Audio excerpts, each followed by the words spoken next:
Bismillahirrahmanirrahim. Assalamualaikum warahmatullahi taala wabarakatuh. Salam pertemuan.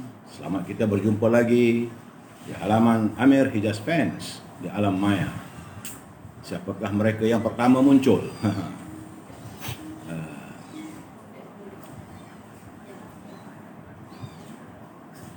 Wajah ada, nama tak nampak lagi. Yang paling pastinya Rubidin bersama pasangannya.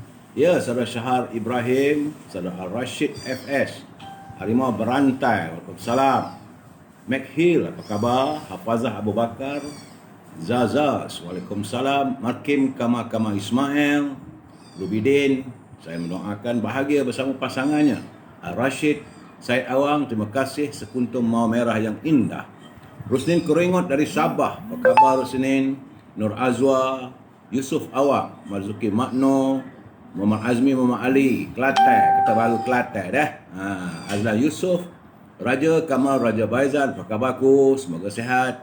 Nuri Abdullah, terima kasih. Sekutu Mawar Merah juga, Saudara Mak Syah, Effendi Lutan, Amaluddin Sagi, Muhammad Fauzi Buang, Muhammad Faizal Jamil, Wak Min, apa khabar Wak Min? Haji Kamalun Haji Pasal, Saudara Samsul Anwar, terima kasih hadir saban malam.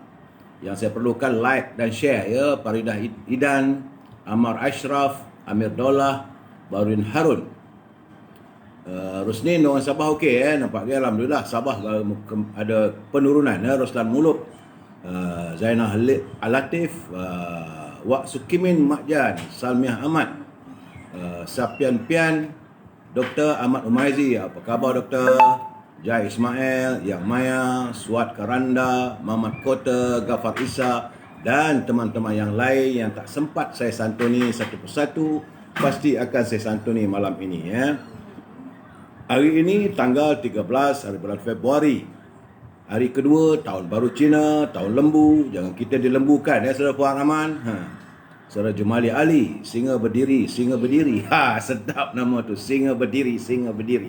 Halimah Hashim Bindai. Okey.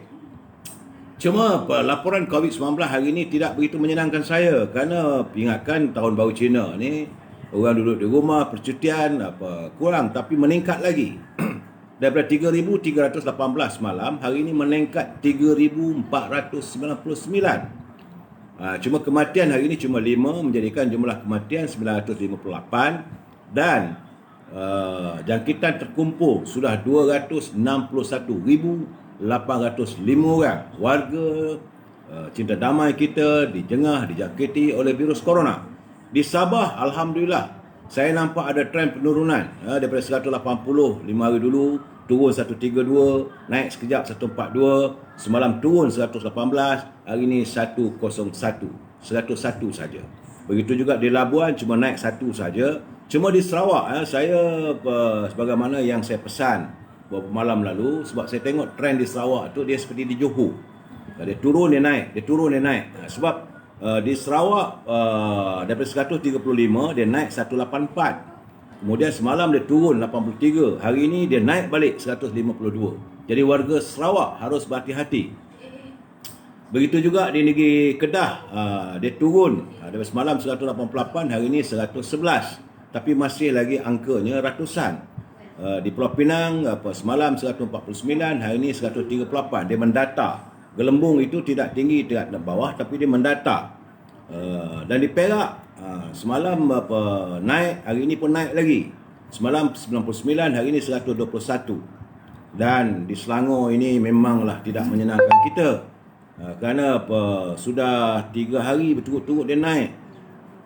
Semalam 1214. Hari ini 1,345 orang yang dijangkiti oleh virus corona. Jumlah keseluruhan di Selangor sudah 85,840. Begitu juga di Kota Raya Kuala Lumpur. Dia turun naik 3 hari lepas 435. Kemudian dia turun 374. Hari ini naik 511. Di Putrajaya turun semalam 6, hari ini 7. Di Negeri Sembilan alhamdulillah semalam 118, hari ini 58. Cuma di Melaka saudara Sri Lendu semalam 45, hari ini naik 5 orang jadi 50. Tetapi di Johor sebagaimana yang saya katakan, di Johor ini masih lagi gelembungnya, gelembung yang bukan bersasar dia masih lagi turun naik. Kerana apa, 3 hari lepas 777, kemudian dia turun 742, hari ini dia naik balik 802 orang. Jadi warga Johor juga harus berhati-hati dalam musim-musim perayaan begini, supaya kita berusahalah untuk penjarakan sosial. Kerana di Johor sudah 30,345 orang yang dijangkiti oleh virus corona. Saudara Syahmi Musa, saudara Nazul Imran, moga Datuk Tasha, alhamdulillah. Saudara Haji Kamrul, Haji Faizal, Insabah 101 je tu. Ya, 101 di Sabah. Alhamdulillah di Sabah dia ada penurunannya. Trend di Sabah menurun, cuma di Sarawak ada turun naik.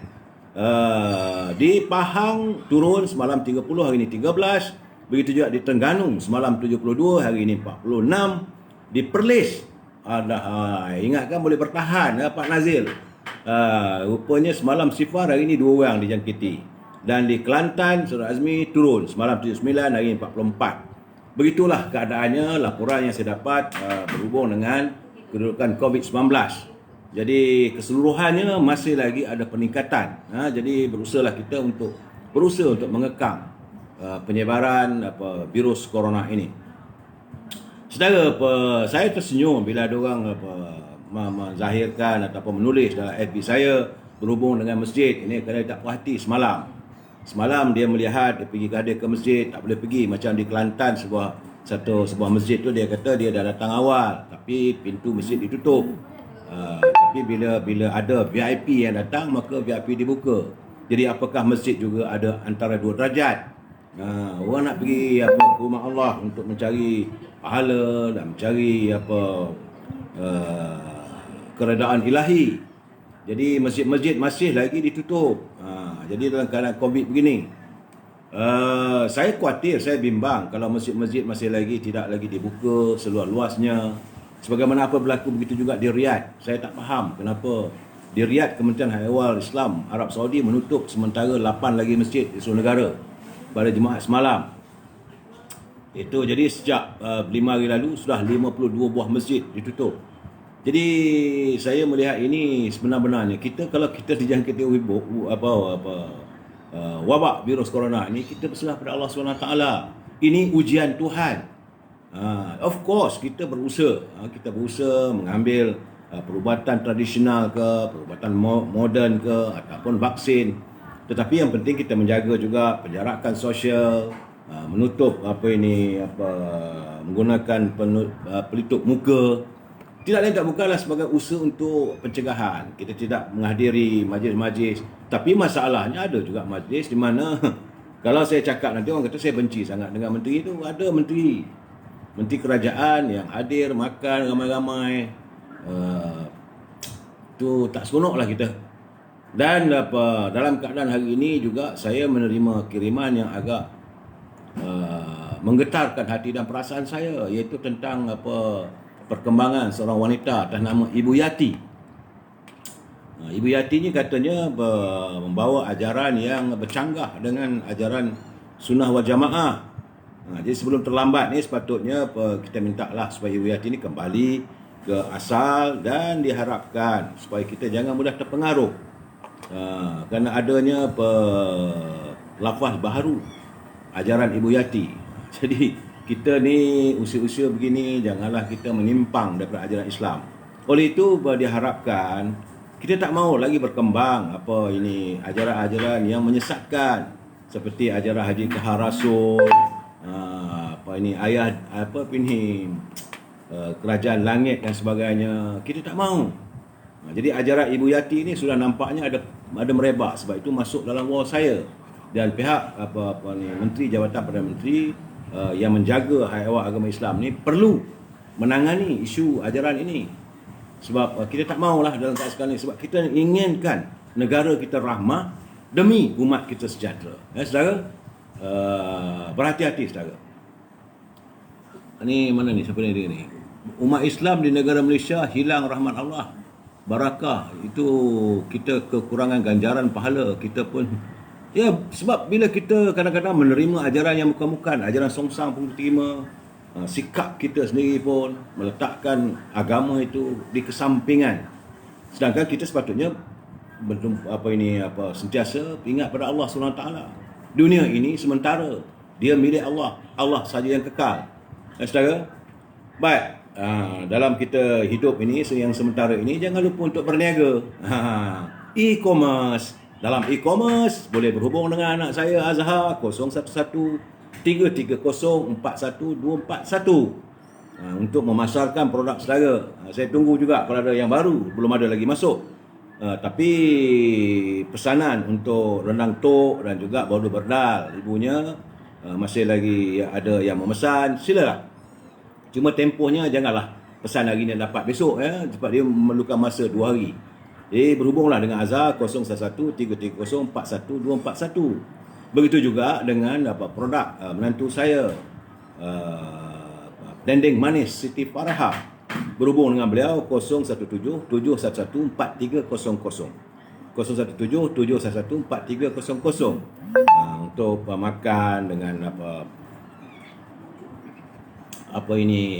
bubur air ataupun nasi air ataupun saya pakai kanji, sedap makan. Dendeng manis Siti Farah dan buah-buahan segar bersama dengan Syauqi 012 357 5703. Ini untuk Lembah Kelang. Kepada anda anak muda di negeri Selangor, di sekitar Lembah Kelang, bolehlah berhubung dengan saudara Zulkifli Haji Sudin. Kalau nak cuba membuat perniagaan, itu makanan dimsum halal, itu dari kilang. Bahawa ini modal, peralatan serta kursus disediakan. Berhubunglah dengan saudara Zulkifli Haji Sudin 010 767 70 371. Dan untuk pepes ayam R&B frozen, yang beku ni, ayam ni dibekukan, mesti must try, sedap. Ataupun kuih-kuih segera, boleh berhubung dengan saudara Nizat 013 872 9589. Saya berharap satu ketika nanti siapa yang saya war-warkan dalam wall ini dapatlah saya berjumpa secara personal. Kalau mereka tinggal di sekitar Lembah Kelang ini, sebab saya nak lihat wajah-wajah mereka, nak tengok sama ada perusahaan yang maju atau tidak. Dan sama kita berdoa, dan saya mengharap teman-teman semua kita saling bantu-membantu, sokong menyokong, buy Muslim product first. Ya. Okey, saudara, salam impian moratorium dan kumpulan wang simpanan pekerja RM10,000. Saya tetap akan menyuarakan kepada SP RM10,000 sehingga warga kita memperolehi secara tuntas pencaruman mereka, dan supaya pimpinan baru dalam kumpulan simpanan pekerja ini peka dan prihatin. Jangan hanya sekadar indah khabar dari rupa saja. Okey, saudara, tajuk perbincangan kita malam ini agak pelik sikit. Ini sebab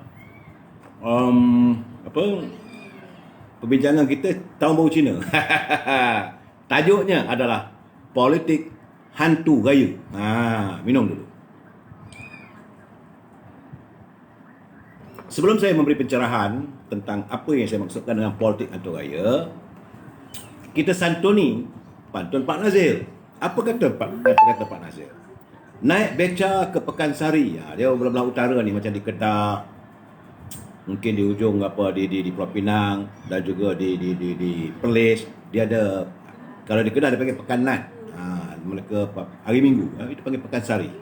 Naik beca ke Pekansari, pekannya bising, penuh ceria. Melayu mencerca sesama sendiri, masing-masing tersenyum ceria. Bangsa asing tersenyum ceria. Jadi bila Melayu sama Melayu mencaci sendiri, bangsa asing dia tersenyum ceria. Bantai korang lah. Saudara, ini teguran daripada Pak Nazir. Adik berlari sambil mengejek kerana cemerkap terlanggar pangkit. Diumum menteri berbagai projek. Sayang cakap, tak serupa bikin. Bayangan daripada Pak Nazir tu, dia kata cemerkap ni keropok, pelorjo. Terlanggar pangkit tu, ada tempat duduk yang kecil yang ada disediakan dengan kayu. Jadi dia kata diumum menteri berbagai projek. Macam-macam projek lah diumumkan. Tapi sayangnya cakap tak serupa pikir. Jadi kepada Pak Menteri, Datuk makan apa malam ni? Saya, Saudara Razali, saya malam ni makan filet o fish. Anak saya beli tadi. Okey, saudara, tentang talian berhubung dengan permohonan untuk mendapatkan bantuan dan sebagainya, masih belum lagi kita dapat penjelasan. Bantuan prihatin Makcik Kiah, Makcik Limah, Pak Saleh, apakah dapat?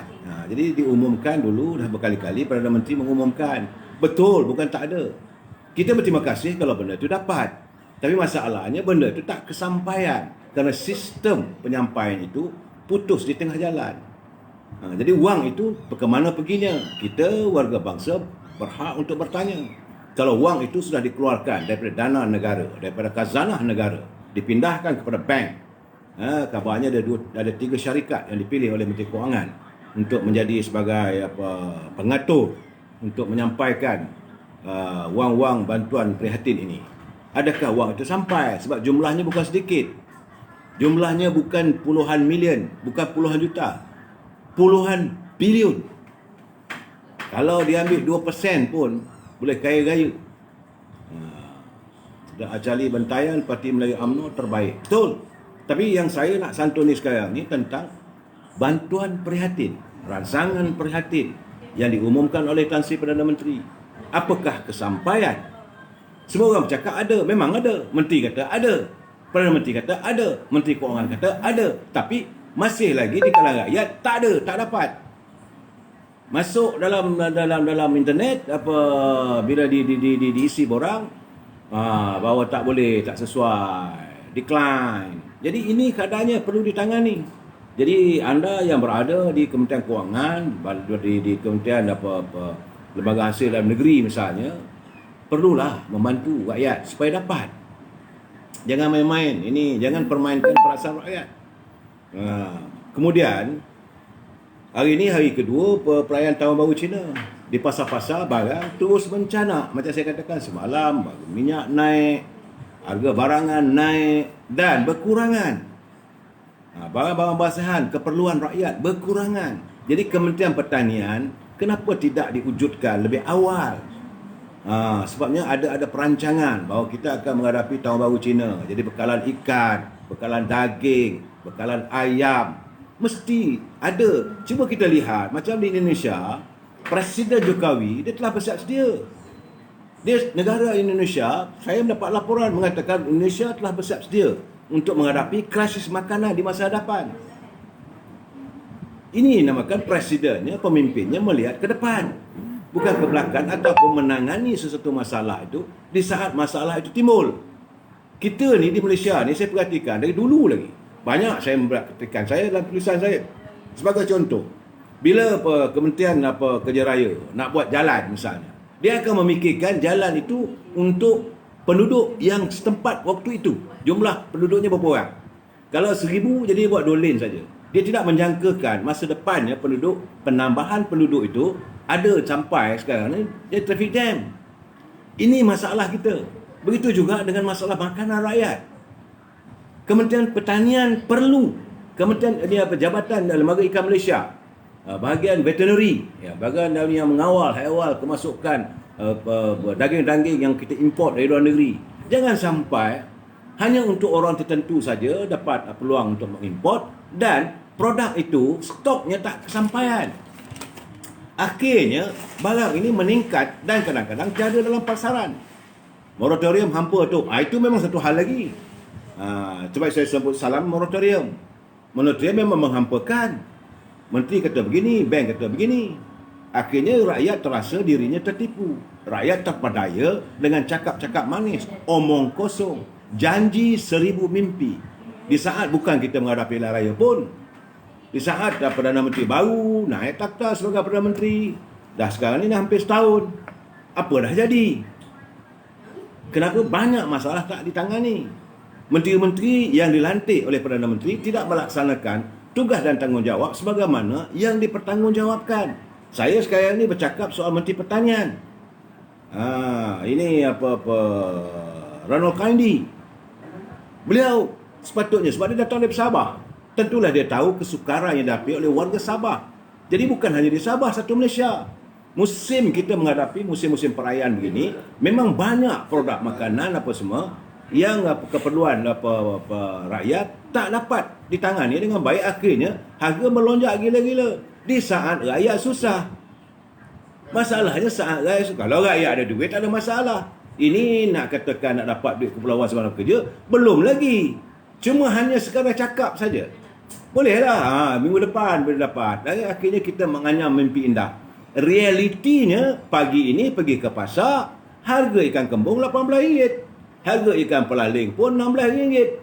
Harga sayur mencanak, harga beras naik, harga minyak naik, harga makanan naik, nasi lemak menaik. Dan yang kesiannya saya tengok tadi live daripada Datuk Jamal di yang mempunyai restoran di Skincan.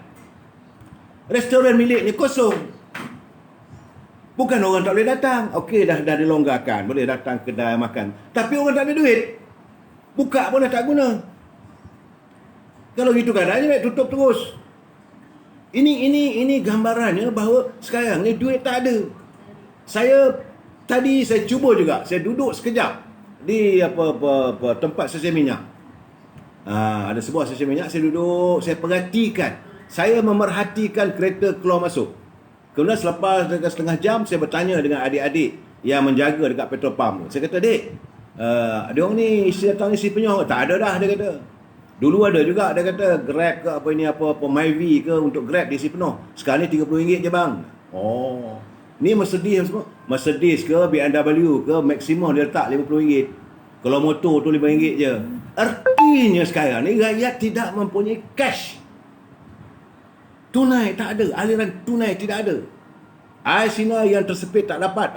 Ni Datuk Rozi dia kata, air sinar yang tersepit tak dapat. Yang kaya raya dapat. Sedih memang ini gambarannya. Kita janji. Ini yang saya katakan, janji 1000 mimpi. Jangan buat begitu pada rakyat. Rakyat ni manusia, bukan ayam. Kalau anak ayam boleh tabur 2-3 gandum. Berebutlah anak ayam gitu. Kita manusia. Menteri ke mana? Musim cuti. Jangan pula menteri sibuk nak claim lagi. Macam saya katakan itu hari. Ada menteri buat tuntutan kena bercuti sampai 100,000 lebih. Rakyat macam mana? Kadang-kadang saya naik tak boleh tahan lah. Mudah-mudahan saya tak diserang sakit jantung. Sebab itu saya banyak ketawa. Cek mula lulus, cek kedua, cek mula lulus, cek kedua hilang. Itu keadaan ni Kepulauan Semalam Kerja. Kita mengharapkan Isnin nanti kalau ada datang Selasa nanti, bukan Isnin masih cuti lagi. Kalau datang ketua eksekutif yang baru tu, maka adalah perubahan. Sebab bidalan Inggeris mengatakan new broom sweep clean. Semoga penyapu yang baru datang itu membersihkan segala sampah sarap. Jangan pula sampah sarap itu disimpan bawah kapet, bertimbun lagi sampah tu. Akhirnya busuk satu pejabat. Jadi ini keadaannya. Saudara Nilawati Airo, dia kata anak saya pekerja hotel pun kerja 3 hari. Dia bagi cuti 3 hari. Nak makan apa Datuk? Nilawati, kalau dapat kerja di hotel tu alhamdulillah juga. Sebab sektor yang paling tenat sekarang ni adalah sektor pelancongan. Betul, saya memahami. Ini gambarannya bahaya rakyat betul susah. Dan pimpinan tidak menyantuni.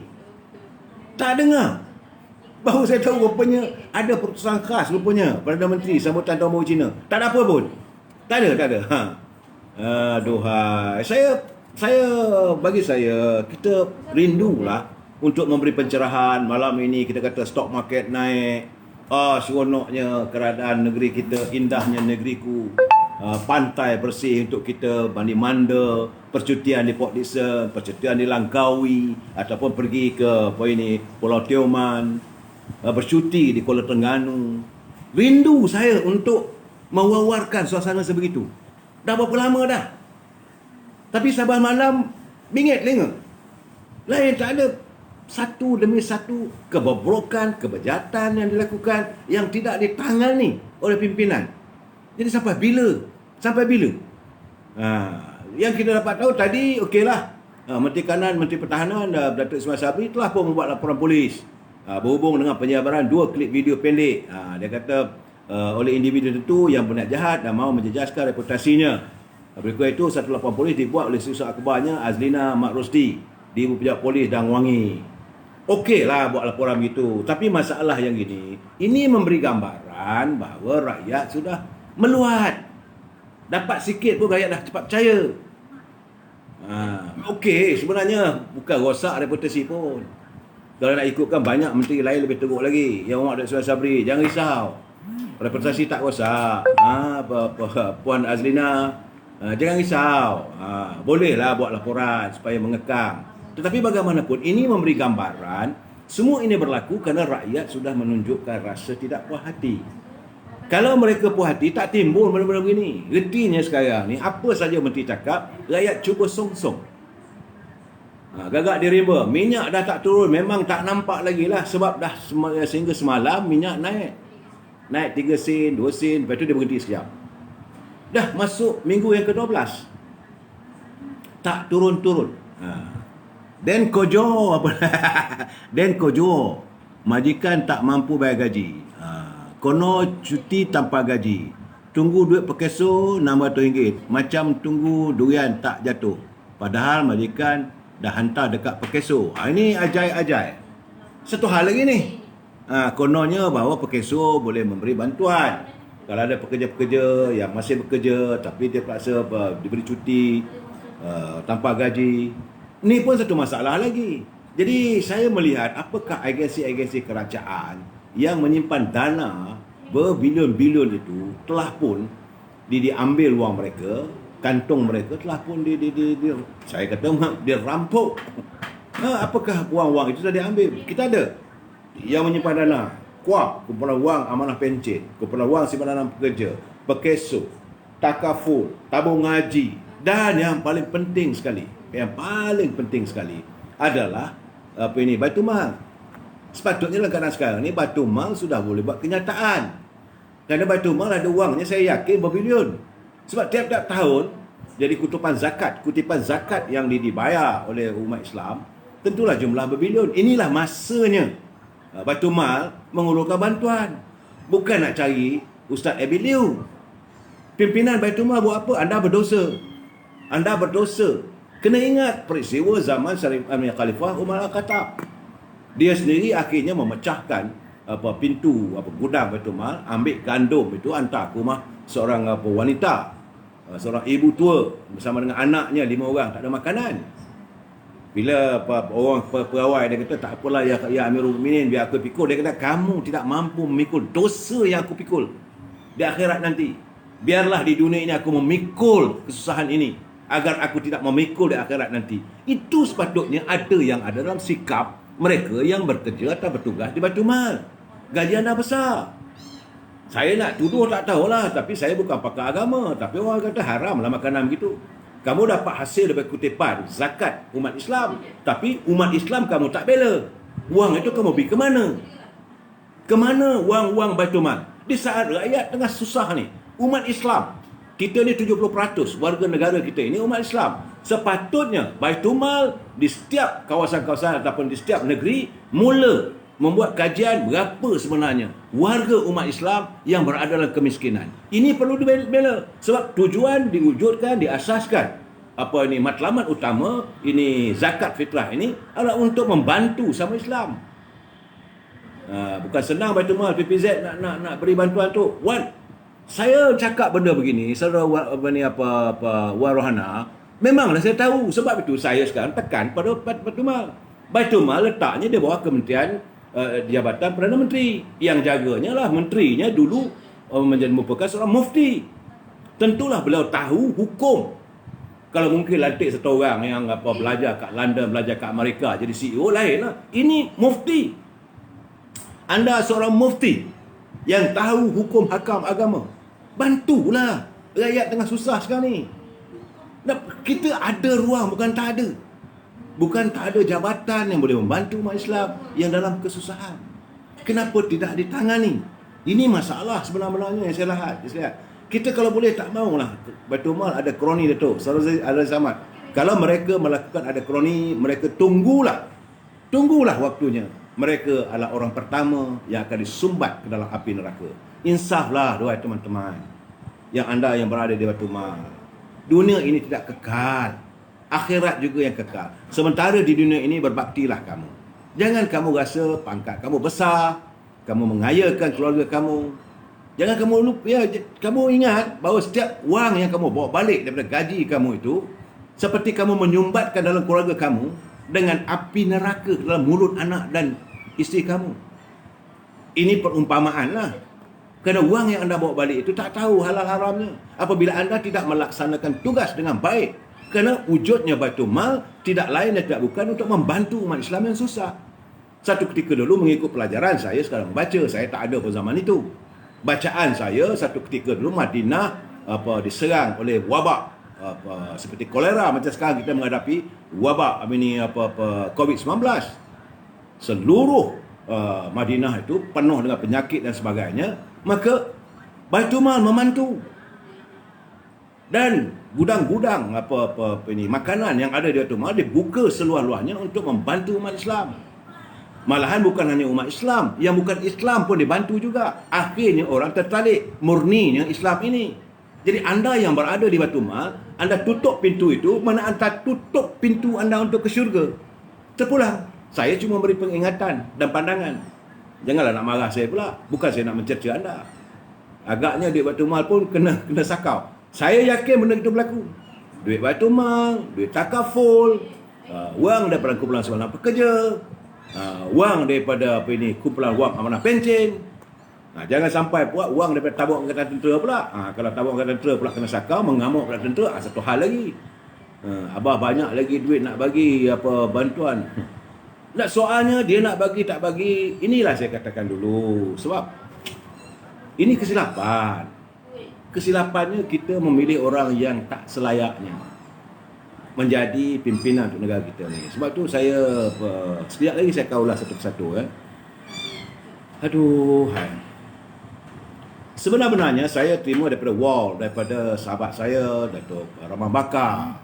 Teman-teman Datuk Ramah Bakar, ada Friends of Ramah Bakar. Saya seronok juga melayani teman saya ni. Dia kata negara kita dijajah selama lebih 400 tahun. Betul. Tapi bila merdeka pun adalah atas paksaan British. Dengan syarat mesti kita bawa orang bukan Melayu, Cina, India sekali bincang dan runding. Perundingan itu berlaku di India, di England, dalam proses kaum menawar. Jadi katanya dalam itu dia kata seolah-olah macam kemerdekaan kita ni bukan kemerdekaan sebenar lah. Bagaimanapun kita bersyukur kita merdeka. Maka ketika itu kita melaungkan merdeka, bukan laungkan merdeka di stadium. Sepatutnya kita harus merdeka sebenar-benarnya merdeka. Dan bila kita tubuhkan parti-parti politik, kita tubuh parti mengikut acuan British. Inilah dia kata antara penyebab rakyat berpolitik ikut kepartian. Dan akhirnya kita saling bermusuh antara sesama lain. Kerana sebabnya kita berebut kuasa. Dia sedih dia kata untuk melihat bangsaku. Dan saya dapat juga dalam kiriman saya itu tentang bagaimana pimpinan di Sarawak berhubung dengan kepimpinan hari ini. Sarawak hari ini dia menyanggah sama sekali Kerajaan Perikatan Nasional. Sarawak pun bangkit tolak PN. Dia kata hari ini media arus perdana dikerahkan agar memperbesarkan berita-berita bodoh parti gerakan yang bangga menyertai Perikatan Nasional. Kononnya bukti orang Cina sudah mula percaya imej Tok Abah. Inilah propaganda paling lawak terpaksa diputar belit. Macai cyber,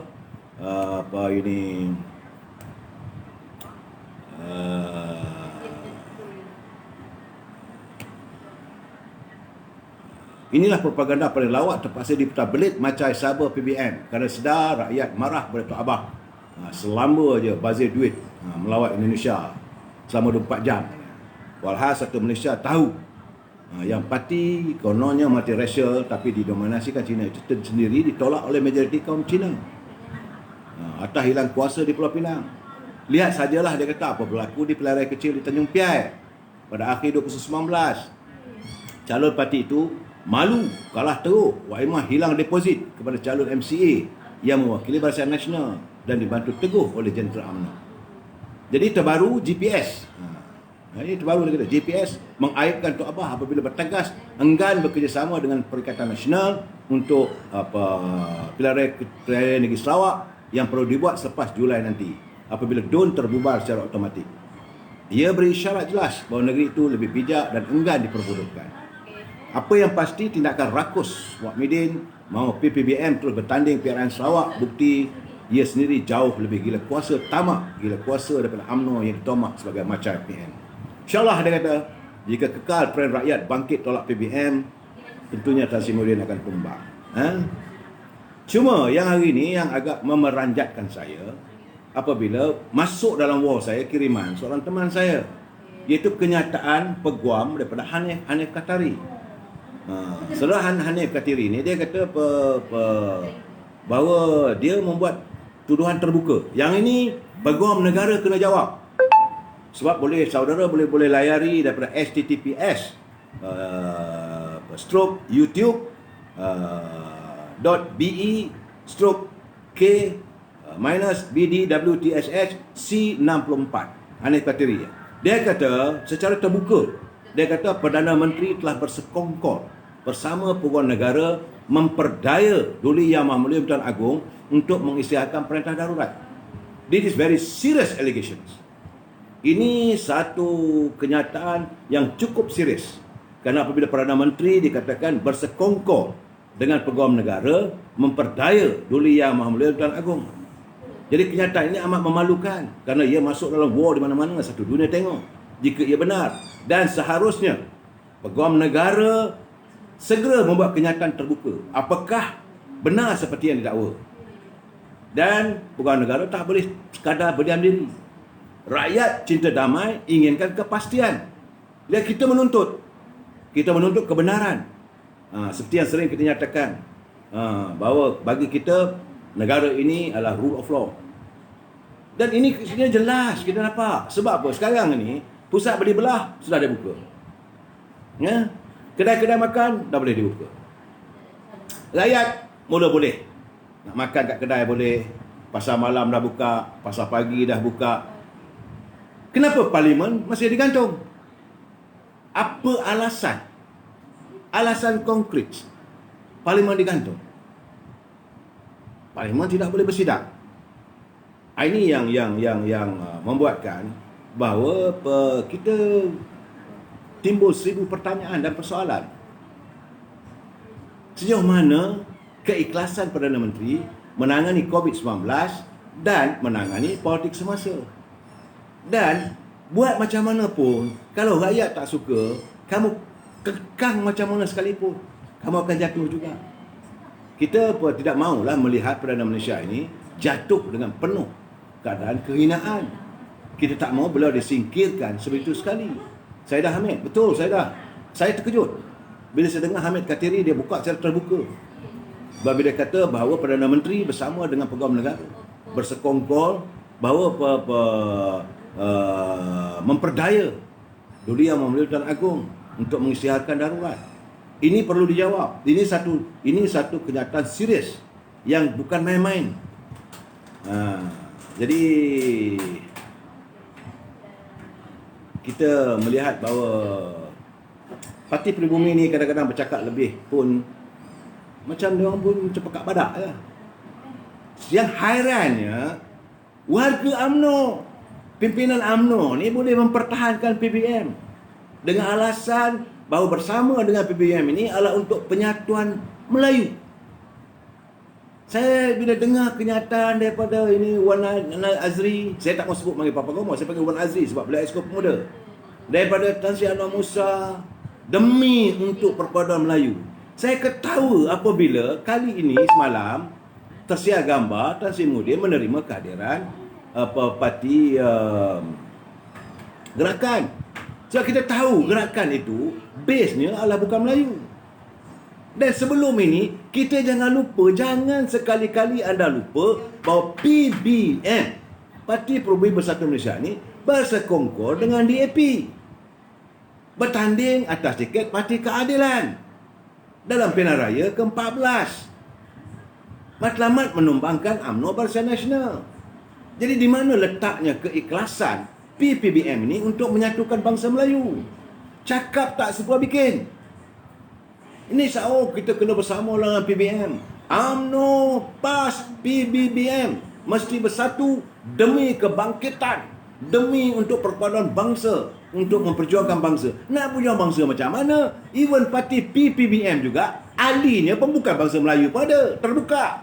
So, saya betul saya kata, tak malu saya kata, jangan membohongi rakyat. Why must you lie to the rakyat? Hanya melontarkan retorika politik.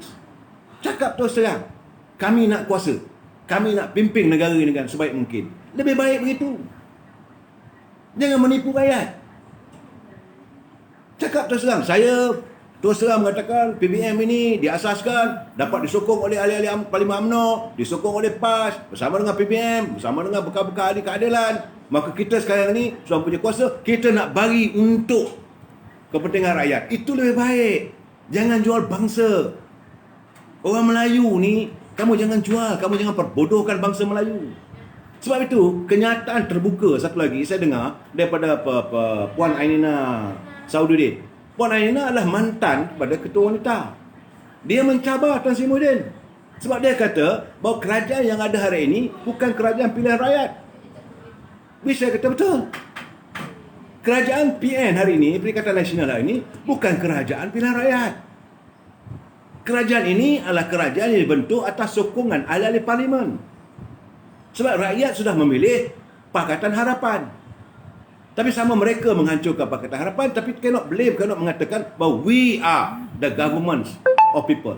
Ini kena jelas ya saudara, jangan dipusingkan fakta. Dan hari ini rakyat tidak dapat menerima kepimpinan PBM.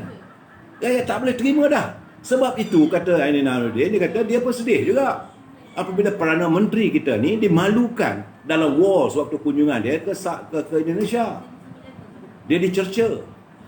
Datuk Ainina Saududdin Din Jack Tarudin. Ini saya nampak Ainina Saududdin. Okay? Beliau menzahirkan. Dia kata kalau betul-betul Tan Sri Muhyiddin anak jantan, let's face dia ni, bubarkan parlimen. Kita buat pilihan raya. Itulah jalan yang terbaik dia kata untuk kita mencari supaya adanya terbentuknya kerajaan yang benar-benar pilihan rakyat. Kena ingat, negara kita ini negara demokrasi, raja berperlembagaan. Segala kepimpinan negara ini ditentukan oleh rakyat. Sebab suara rakyat adalah kuasa keramat. Saudara boleh dengar dalam kenyataan terbuka Ainina. Beliau tidak lagi lah berada dalam parti PBM.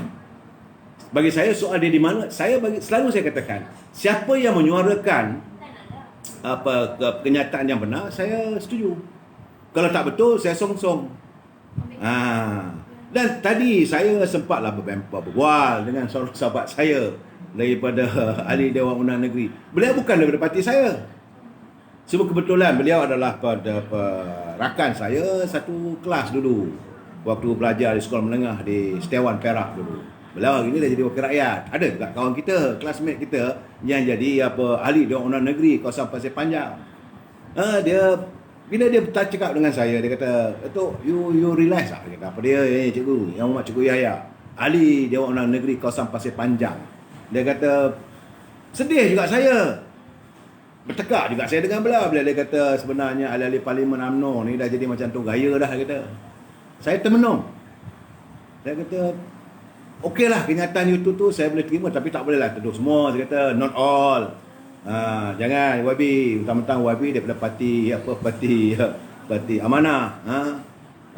Jadi kita memang setengah tu sekat tu gaya. So sebab tu kata, boleh tak you jelaskan kan? Memang saya kata sekarang ni dalam politik sekarang ni banyak sangat hantu gaya. Saya kena tahu ya, satu ketika dulu waktu saya kecil-kecil dulu orang kampung ni, mitos orang Melayu ni tentang hantu gaya. Hantu gaya ni dia akan duduk di bawah seseorang pawang ataupun bomo yang boleh menyediakan makanan. Boleh sediakan dia telur tiap-tiap hari, boleh sediakan bertih. Bertih ni padi ni dia digoreng jadi macam popcorn tapi bukan, tak ada garam, tak ada apa. Bertih, lepas tu ada pula pisang.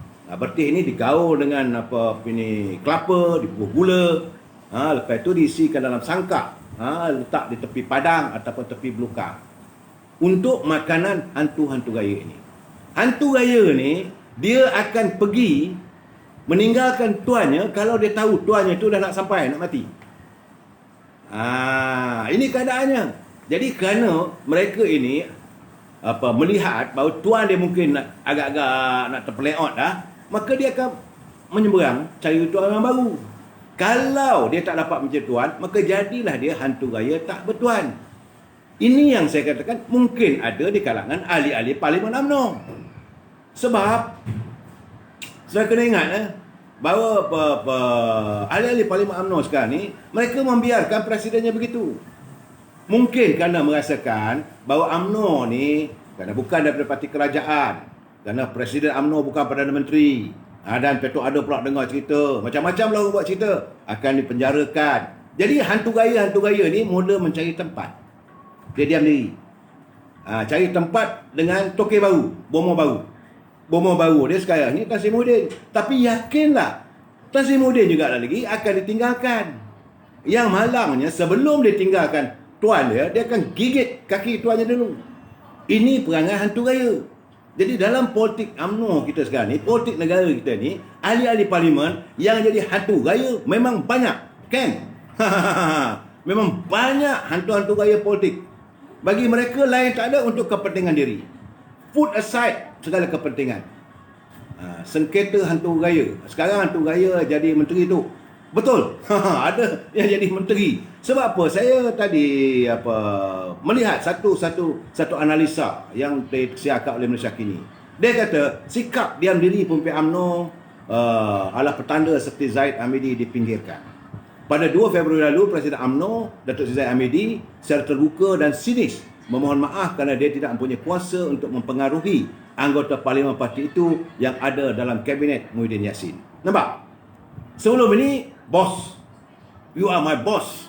You my president. Tapi sekarang ni dah berpindah masuk daripada Kerajaan Perikatan Nasional. Bosnya adalah tuannya adalah Muhyiddin. Jadi dia tinggalkan Dr. Zaid Hamidi. 2 hari kemudian, kata Malaysia Kini itu, Zaid Hamidi mendedahkan dia serta 5 anggota Parlimen UMNO hanya mendapat sebahagian kecil saja peruntukan kerajaan berbanding apa yang biasa diterima oleh penyokong kerajaan. Yang dia katakan bahawa dia dapat 100,000 saja, iaitu kawasan Datuk Seri Najib di Pekan, mantan Presiden UMNO, Datuk Ahmad Maslan di Pontian, Datuk Nazir Aziz di kawasannya. Begitu juga dengan Datuk Jazlan. Tak tahulah, saya Gua Musang saya tak tahu. Tapi ini adalah kawasan-kawasan yang menentang kepimpinan Tan Sri Muhyiddin. Maka dapat 100,000 saja. Dan ahli-ahli UMNO, ahli-ahli Parlimen UMNO yang menjadi ahli kabinet dalam Kerajaan Perikatan Nasional tak bersuara pun. Tidak mahu mempertahankan. Ini kawasan presidennya. Ini kawasan mantan presidennya.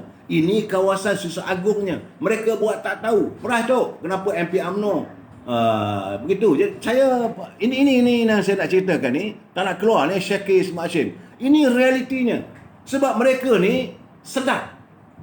Ialah hantu raya, ada dapat telur, ada bergetih, ada pulut kuning, ada makanan. Tapi kalau bos dia tu, tokeh dia ni, bomo dia ni akan rasa-rasa nak tumbang, dia akan menghilangkan diri. Dia cari tuan baru. Kerana di sebalik kedudukan sebagai presiden, ini Muhyiddin tidak membawa apa-apa. Membawa Ahmad Zaid duduk dalam kabinet daripada 30 anggota kabinet sekarang. Dan UMNO hanya diwakili 9 orang. Di antara itu masalah Anwar Musa, Ismail Sabri, pemimpin UMNO yang dulunya lantang bersuara pula kini nampak seperti banyak berdiam diri. Dia sebelum dilantik dalam GSC, sebelum duduk dalam kabinet, akulah juara, akulah hebat, berjuang untuk rakyat. Tapi bila duduk dalam, senyap. Hantu raya. Dah diberi apa semua, dia diam. Sebelum tu, jadi hantu raya tak bertuan. Saya minta maaf, biar saya kata terus terang. Jadi bagi deadline lah Datuk Sarip Sarifuddin. Nak bagi deadline apa lagi? Nak tunggu sampai pengumuman pilihan raya, baru nak patah balik, baru nak cium balik presiden untuk mendapat watika. It's too late.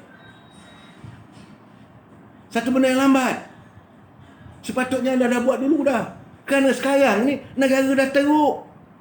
Saya khawatir, saya bimbang. Hari ini di sekitar rumah saya ni ramai, banyak penduduk-penduduknya adalah warga keturunan Cina.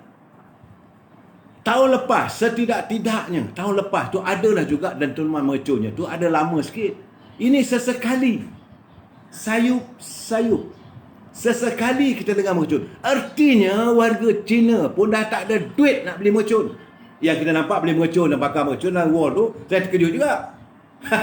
Ini cerita benar. Ada dalam wall. Gambar Tuan Guru Haji Hadi Awak. Presiden PAS bakar mercun. Lucu selucu-lucunya. Sedangkan warga Cina yang sekeliling kawasan rumah saya ni sesekali saja. Artinya mereka dah tak ada duit. Tak ada duit. Tidak waktu begini, waktu semalam dah yamsen. Kereta berderet. Sepanjang rumah saya ni berderet kereta tak keluar. Kenapa? Bukan takut PKP sebab kerajaan dah melonggarkan. Kerana tak punya kewangan. Artinya ekonomi kita bertambah teruk. Kalau perniagaan tidak berjalan dengan baik. Saudara lihat semalam dalam wall sambutan kongsi Pak Choi di pavilion di KLCC sunyi sepi. Apa nak jadi negara kita ni? Apa pimpinan buat? Menteri Ekonomi buat apa? Menteri Perdagangan luar negeri buat apa? Menteri Perdagangan dalam negeri dah awak pengguna tak cerita lah. Itu tak usah fikir langsung dia tak jaga langsung makanan rakyat dan sebagainya. Ni yang menjaga ekonomi. Menteri Kewangan membuat kenyataan boleh dapat mulai minggu depan dengan syarat baru. Tak tahu. Jadi siapa ni? Hasrin dia kata lucutkan kalian ganti hantu raya tu. Tak, ini keadaan. Ini keadaan yang agak menyedihkan saya bahawa sudah ada elemen politik hantu raya. Tuan Najib Umar mereka bukan makan gaji buta. Mereka duduk dengan keadaan cukup selesa. Saudara dah dengar ke pemotongan gaji? Adakah kita dengar bahawa Perdana Menteri mengumumkan bahawa menteri-menteri kabinet memotong gajinya? Ada? Elek, poci elek. Sedangkan New Zealand, Perdana Menterinya 20% semua. Dan gaji mereka kecil. Akhirnya, beliau dilihat, Jacinda ni wanita Perdana Menteri New Zealand yang wanita, dilihat sebagai pejuang rakyat. Maka dia dijulang. Malahan dunia melihatnya sebagai pemimpin terbaik. Malahan dia mampu mengawal COVID-19. Bila ada jangkitan, dia cepat-cepat dia buat lockdown 3 hari. Dan tindakan begitu pantas untuk rakyat. Pemikirannya untuk rakyat. Kita Perdana Menteri kita buat apa sekarang ni? Jangan yang makan nyisang ke mak. Jadi hantu raya sekarang ni seronok lah. Tapi saya khawatir pula dalam musim tahun baru Cina ni, hantu raya ni berkeliaran pula pergi rumah kawan-kawan tu, balik dia mabuk pula. Ini lagi nanya. Kalau pula ada hantu raya yang mabuk, susah lah pula kita ni. Tak, gambarannya sekarang ni, apabila pemimpin, sebagai ada pemimpin melupakan rakyat di akar umbi. Saya harap apa yang saya bicarakan malam ini, Datuk Seri Presiden UMNO dengar. Bahawa bukan saya seorang bercakap. Boleh tengok dalam wall sekarang ni. You tengok respon daripada ahli-ahli warganet ini. Mereka tak mahu lagi dengan ahli-ahli parlimen yang ada sekarang. Mereka nak yang baru. Mereka tak mahu lagi sebab pimpinan yang ada sekarang ni dianggap sebagai hantu raya politik. Mereka tidak mahu menyokong hantu raya. Ini Datuk Seri Presiden, saya haraplah dapat dengar benda ni. Sebab kehadiran tidak terasa. So Abdan Burger, kita tengoklah PRU 15. Syuhaila Osman, hantu raya Yam Sing. Nah, ini saudara Syabi lagi teruk dia kata mujian daripada menteri daripada Tun. Ruyup seruyup-ruyupnya. Apa buah tangan PM bawa balik dari Indonesia tu? Saya tak tahu dia bawa balik buah salak ke, dia bawa balik pakaian batik ke, dia bawa balik batik Jawa ke, saya tak tahu. Tidak ada pengumuman. Tidak ada kita dengar keberhasilan yang gapah nak pergi ke Indonesia. Dalam keadaan negara kita istilahkan darurat, PKP larangan untuk rentas sempadan. Hantu raya dapat kot. Hantu raya dapat ampau tu. Hantu raya tak makan ampau. Dia makan telur rebus. 2 butir. Di kampung saya lah. Bertih. Bertih ni digoreng. Kemudian ada pulut kuning. Ada pisang. Itu jadi bila sahaja bos dia ni, hantu raya dia tahu bos dia nak mati ni. Dia akan cari bos lain. Kalau bos dia mati, maka dia akan berpindah pada orang lain. Jadi inilah yang saya mengatakan dulu, mereka ini adalah parasite politics. Mendatang kehadiran tidak membawa kebaikan, melainkan membawa kehancuran. Sebab ini kenyataan dari Profesor Awang Azman Awang Pawi daripada Universiti Melaya. Dia keluaran daripada Malaysia Kini. Dia kata anggota Parlimen UMNO dan pemimpin parti tidak akan mempertahankan Zahid kerana ingin menjaga kedudukan mereka ketika ini. Ini profesor yang bercakap, bukan saya. Boleh refer dari Malaysia Kini. Melihat Bersatu yang dipimpin oleh Perdana Menteri Muhyiddin Yassin memegang kuasa eksekutif, katanya ramai pemimpin UMNO gusar sama ada presiden mereka masih mampu bertahan atau tidak ada pada pilihan raya umum yang akan datang. Ini kenyataan yang dilihat sikap daripada pimpinan yang ada hari ini. Mereka akan mengenepikan presiden, mereka akan ketepikan parti. Yunus Shah PM bawa balik ke Kretek, tak tahulah saya. Nah, ini apa yang saya katakan tadi, bahawa sikap ini terselah selepas Barisan Nasional dan UMNO tewas, dia kata, dalam pilihan raya 2018. Kiranya kumpulan Datuk Zahid Hamidi dijangka menang pada PRU 15 nanti, orang-orang yang hipokrit ini akan berusaha untuk menyokong presiden itu kembali dan cuba menebus kesalahan mereka. Datuk Seri Presiden, you must listen to this. Dengar ni, kenyataan, bukan cakap saya. Cakap Profesor Awang Azman Awang Pawi dari Universiti Melaya yang tersiar dalam Wall Malaysia Kini. Dia kata bahawa mereka ini sekarang ni gusar, takut kerana Tan Sri Muhyiddin adalah Perdana Menteri, mempunyai kuasa eksekutif. Kerana itulah anda diketepikan. Kerana itulah anda dikesampingkan. Sesamsul Syam, saya watching, terpulang, saya harap dengar baik-baik. Kerana dia melihat bahawa Bersatu dipimpin oleh Perdana Menteri Muhyiddin Yassin yang punya kuasa. Sebab itulah mereka ketepikan langsung presiden. Tetapi bila datang musim pilihan raya nanti, bila waktu itu dilihat bahawa UMNO akan menang, mau mereka akan datang balik menyembah. Orang macam ni tak layak duduk di rumah agam UMNO. Walaupun mereka punya wang, walaupun mereka punya pengaruh, bukan semua bahagian. 191 bahagian. Daripada 191 bahagian, 145 bahagian dah tolak. Jadi, kalaulah ada di kalangan ahli parlimen tu datang daripada bahagian tersebut, kaji semula, datang kajian bahagian tersebut, kalau dia nak jadi bertanding, dia harus diketepikan. Sebab kalau lantik dia sebagai calon, ahli di kawasan itu akan tolak dia. Walaupun dia punya wang, walaupun dia sebagai warlord. Kerana dia mengingkari, dia mengkhianati perjuangan ahli-ahli peringkat akar umbi. Orang macam ni bahaya.